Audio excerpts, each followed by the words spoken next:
नमस्कार दोस्तों। आशा है आप सभी स्वस्थ और अच्छे होंगे। ये वीडियो मैं उस पॉजिटिविटी सीरीज में रिकॉर्ड कर रहा हूँ जो हमने ड्यूरिंग कोविड-19 से स्टार्ट की। एक छोटी सी कहानी से स्टार्ट करता हूँ। एक व्यक्ति ने अपने यहाँ एक पेंटर को बुलाया और कहा, ये नाव है, इसमें आप पेंट कर दो। उस पेंटर ने उनकी नाव पे लाल रंग का पेंट कर दिया।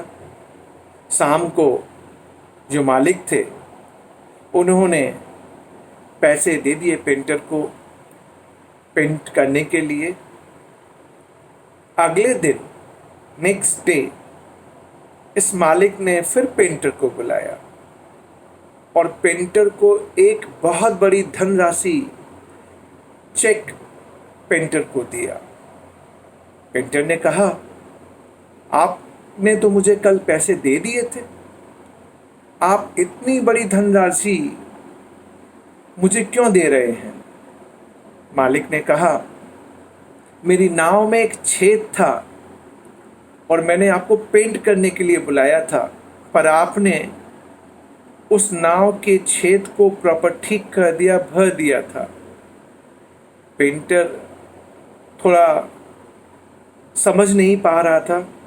उसने कहा, जस्ट उस नाव की छेद को भरने के लिए इतनी बड़ी धनराशि का चेक समझ में नहीं आ रहा। तो मालिक ने कहा, मैं बताता हूँ कि उस छोटे से छेद को जो आप भर के गए, जो आपका काम नहीं था और मैंने आपको बताया भी नहीं था, मैंने तो सिर्फ आपसे पेंट करने के लिए कहा था।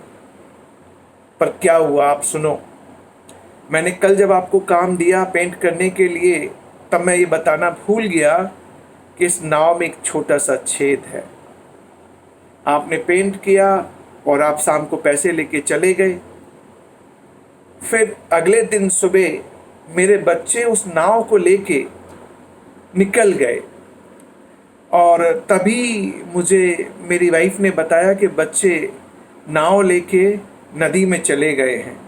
फिर मुझे याद आया उस नाव में तो एक छेद था। तो मैं बड़ा घबराया, मालिक की घबराहट बढ़ गई थी। मैं बड़ा घबराया और मैं दौड़ा दौड़ा घर वापस आया तो मैंने देखा दोनों बच्चे नौका की सैर करके घर पे वापस आ चुके थे। मैं सोच ही रहा था कि इसमें तो छेद था, यानी उस पेंटर ने पेंट के साथ साथ इस नौके के छेद को भी भर दिया था। आज इस छोटे से काम ने मेरे दोनों बच्चों की ज़िंदगी बचा दी थी।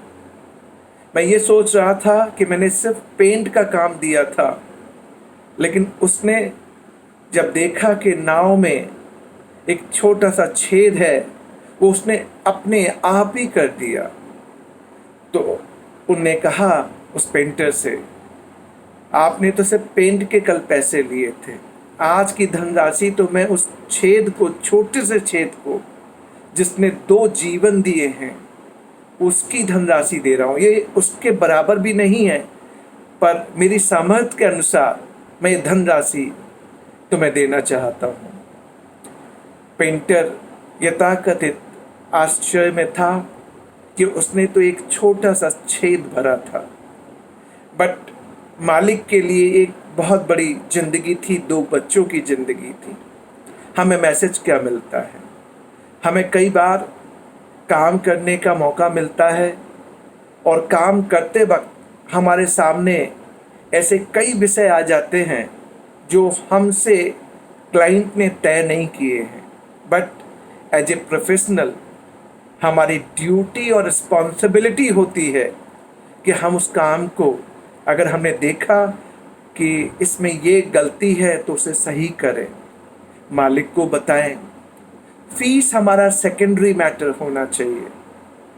थीम यही है, जिस किसी ने हमारी नाव को जरा भी सहारा दिया है, हमारे इस नाव की छेद को भरा है, उसके प्रति आप कृतज्ञ रहें, उसे धन्यवाद ज्ञापन करें जितना आपका सामर्थ्य हो।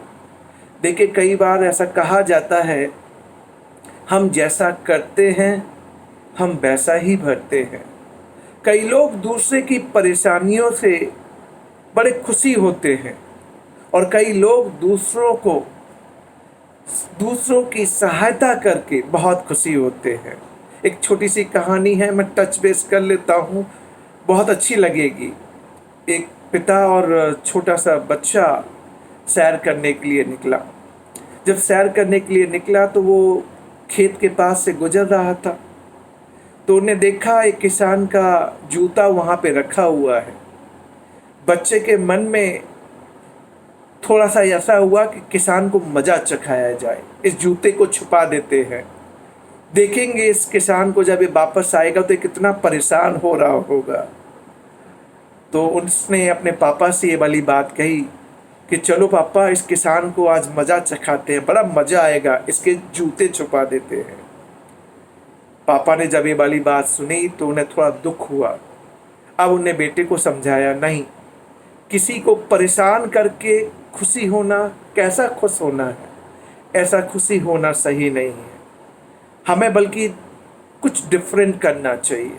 मैं आज करके बताता हूँ। उनने अपने पॉकेट से कुछ सिक्के निकाले और उस किसान के दोनों जूतों में रख दिए।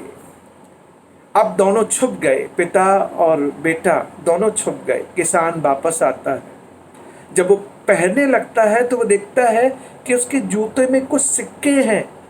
उसने दोनों जूतों को टटोला और दोनों में सिक्के निकले। उसने सबसे पहले ऊपर देखा, उस प्रभु को धन्यवाद दिया। उसने कहा, प्रभु आपने मेरी प्रार्थना सुन ली। उसकी आंखों से आंसू आ रहे थे। उसकी पत्नी बीमार थी, किसान की। उसने प्रभु को धन्यवाद दिया और कहा, प्रभु आपने मेरी सुन ली, आप ही ने ये पैसे मेरे जूते में रखे हैं। अब मैं अपनी पत्नी के लिए दवा और खाने का प्रबंध कर पाऊंगा। और उस किसान की आंखों में आंसू थे। आप सोचिए, इस दृश्य को देख के उस बच्चे का मन पलटा, जो अब तक ये सोचता था कि परेशान करने से आनंद मिलता है। अब वो सोच रहा था कि आनंद देने से इतना आनंद मिलता है। उसका दृष्टिकोण जिंदगी के प्रति बदल गया था। आप और हमारे लिए बहुत इम्पोर्टेंट है कि हम जितना हो सके दूसरे को आनंद दें। उस आनंद में हमें जो आनंद मिलेगा, हमें जो अनुभूति होगी, विश्वास मानिए वो मॉनिटरी वैल्यू, पैसे से परे होगी। कुछ अच्छा करें, हमें कुछ अच्छा करने की कोशिश करनी चाहिए। कोविड-19 है, स्ट्रगलिंग है, मैं जानता हूँ कई मेरे फ्रेंड्स स्ट्रगल कर रहे हैं। कुछ अच्छा करने की कोशिश करें। क्या मालूम ये छोटे छोटे आनंद जो हमने औरों को दिए हैं, ये आनंद हमारे जीवन में प्रभु वापस करें, और वो भी एक के साथ 11 बना के वापस करें।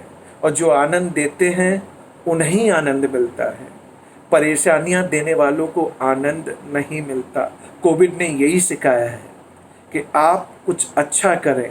प्रभु हमें सबको देख रहे हैं, वो हमारा सबका अच्छा करेंगे। मैंने कोशिश की इस कहानी के जरिए हम सभी को वो पॉजिटिविटी, वो इनकरेजमेंट, हम दूसरे को आनंद दें, दूसरे की सुख की बात करें। आनंद और सुख प्रभु हमें जरूर देंगे। Thanks for watching. Thank you very much.